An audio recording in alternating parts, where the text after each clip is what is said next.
Hello everyone, it is International Men's Day, so I thought in this first vlog I talk about the importance of mental and physical well-being because it's so important. It's the pillar to your life, keeping your life in tow. And I think as men, it's been said, I'll say it again, we don't talk about it nearly enough. And the thing is that we have to be able to look after ourselves before we can look after anyone else.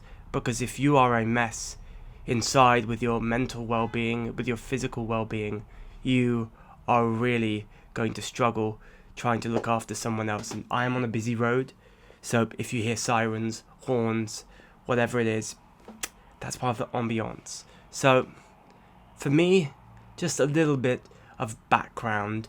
I grew up with dyspraxia, and I had to come to terms with that and come to terms with my sexuality. I didn't know what my sexuality was. I didn't know sexuality at the time.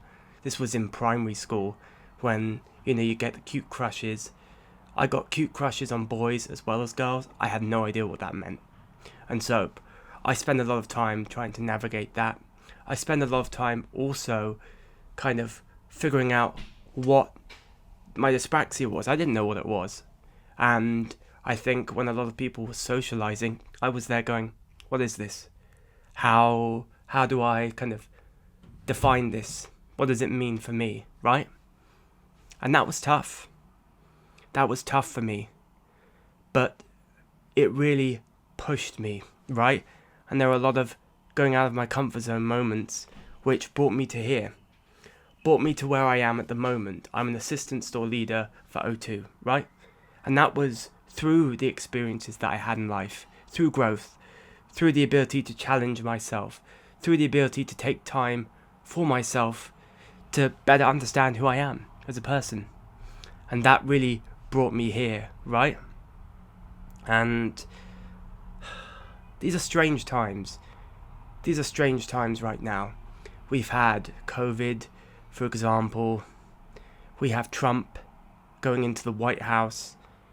We have stuff going on in Palestine, Israel. We have wars that shouldn't be happening, shouldn't be allowed to be happening, right? And we have cost of living crisis. We have bills just increasing. It's tough. For me, I've really had to focus and spend time on myself, not just this current period, but for a long time, to really get to understand who I am, to know that it's okay for me to make mistakes, because I'm learning. I am always learning new things. It's okay to have emotions, because that's how I process things. Now, in the past, I will have thought, well, you need to be able to have emotions. You need to be able to let things out. But you know what? Each to their own. Everyone has their own way of expressing themselves. And whatever works for you, you need to find that. Find that way of being able to express yourself. I often find in tough situations, I take a breather. I just take a few steps away. I go for lots of walks regularly. I used to go for lots of runs. I'm trying to get back into that. I found that's a good way to clear my head. Even breaking things down into steps. That's important, And male suicide has hit a high that it's never been before. It's never been there, right? It's depressing. And that's because of this negative opinion so many people have that men have to support others and that they are the pillars in a structure such as like a Colosseum. They're the ones holding up others, And if you look at the traditions of a relationship, a woman is supposed to, be looked after by her man. Of course, we know that really isn't true because there are so many different types of relationships, so many different ways in which you can have a relationship with someone. And the fact is that men need to be able to express themselves as well. They need to find outlets, which is why I have therapy, because therapy helps me. It helps me so much in anything that goes on. I can bring that up, be in a space where I'm not judged for my thoughts, but how I respond to those thoughts inside me, you know?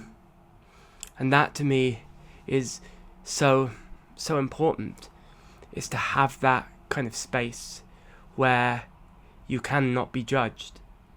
Which is why I spend so much time with myself.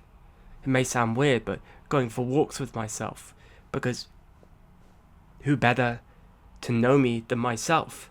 And sure, you may make bad decisions because you trust an instinct that's wrong, that is on the surface.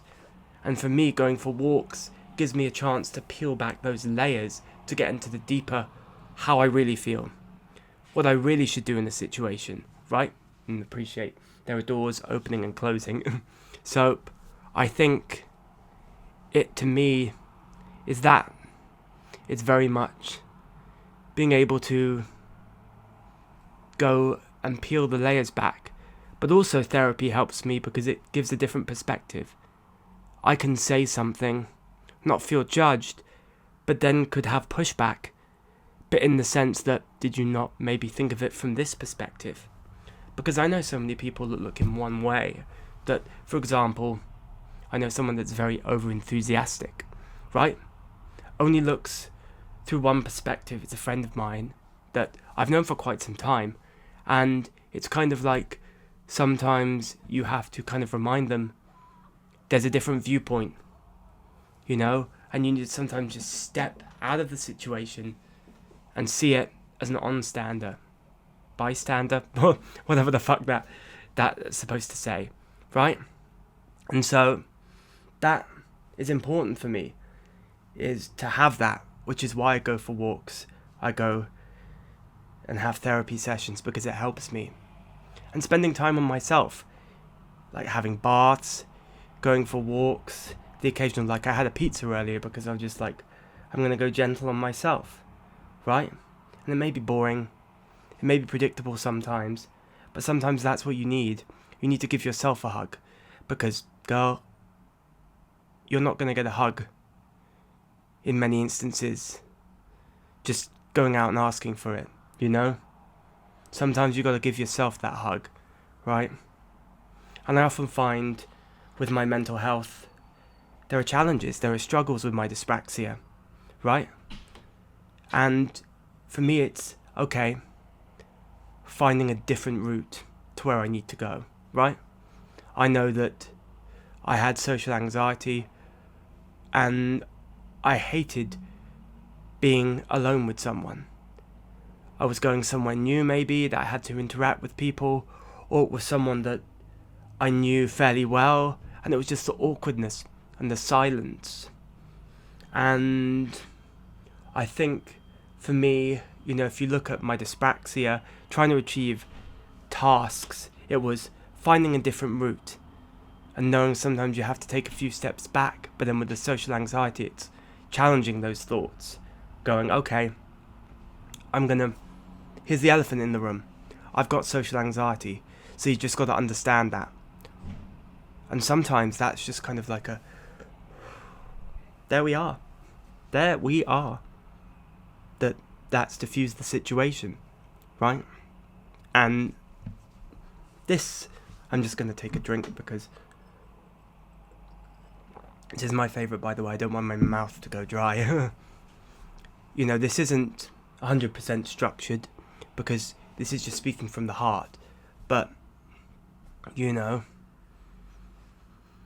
it's just important for me to be able to spend time and challenge thoughts constantly that are negative, which is why, you know, when I go for therapy, I have things that I bring to therapy. I write things down in a book.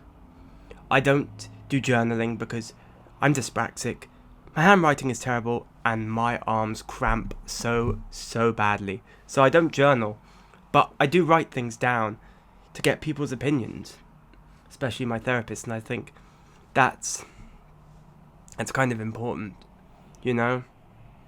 And I suppose my sexuality was a big one, realizing that I had really strong feelings towards men and trying to hide those under a rock, but I couldn't. And I think, you know, I think I've used this before, that people don't go around with a diploma type certificate over their heads, do they? You know? So why take someone's word as the truth, as reality, as fact?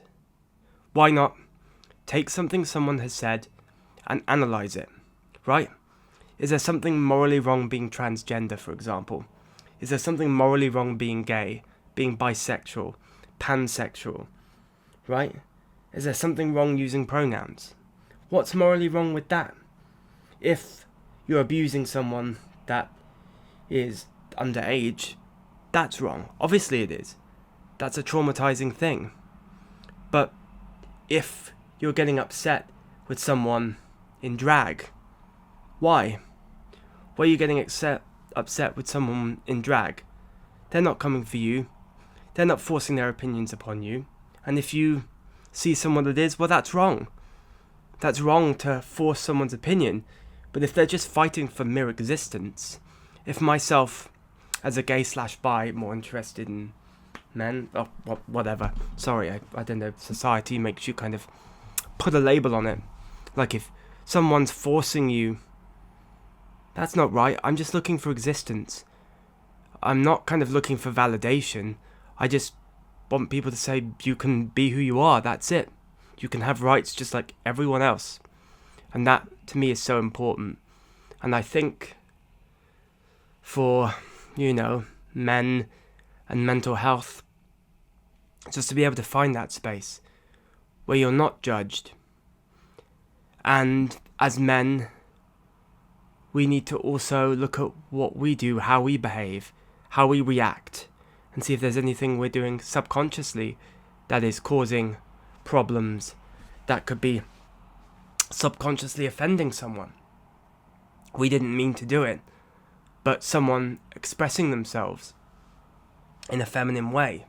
You know, I used to love watching Friends growing up, and I still think there's so many funny parts to Friends, but I look back and I see there are so many different parts that are troublesome, especially when Ross's ex-wife became gay, for example, or Chandler took a hypnosis tape that was meant for women, and they started teasing him about his femininity, like, I'm very feminine.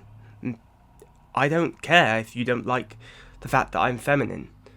I don't care. Because for me, I'm okay with who I am. I'm in touch with my emotions. Who cares? Why should you care? You know? And really, if you're spending so much time criticizing me for my sexuality, for my femininity, then maybe you need to think about yourself. Maybe there's an insecurity within yourself. I know I've had insecurities with myself before. I've had those before. You know, it's not wrong to have insecurities. It's just to know you have them and how to deal with them. Anyway, that's kind of it, I guess, because I don't want to be going on for ages. But yeah, I hope this helped you, and not sure what I'll do for the next video, but hope you all, you know, just at least listen to it and take into account the fact that we need to look after ourselves, because we've only got one body and one mind, and I don't think it's right to kind of, you know, abuse our bodies and our minds. We need to treat them with the respect that they deserve. Anyway, lots of love to all of you.